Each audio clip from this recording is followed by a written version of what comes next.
Some of the confusion is natural about how refugees get to the United States because it's not an easy process to understand.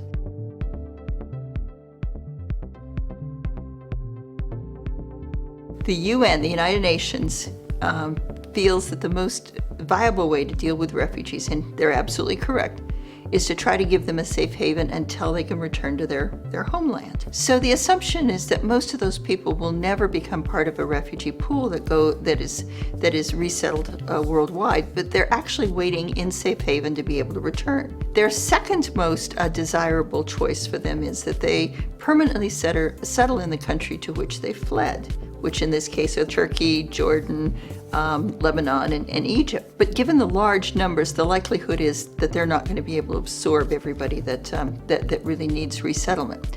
The third, and what the United Nations considers to be the least durable solution, is resettlement to a third country, which includes the United States. The United Nations has identified 130,000 of those 4 million Syrian refugees that have compelling reasons why they should be placed in the third category and made available for third country resettlement. And it's people that ordinarily, regardless of whether the war gets settled or not, are vulnerable and should not be returned to Syria for a variety of reasons. But what happens then is the U.S., let's say in this case, says the United States is on track to take in about 1,500 Syrian refugees.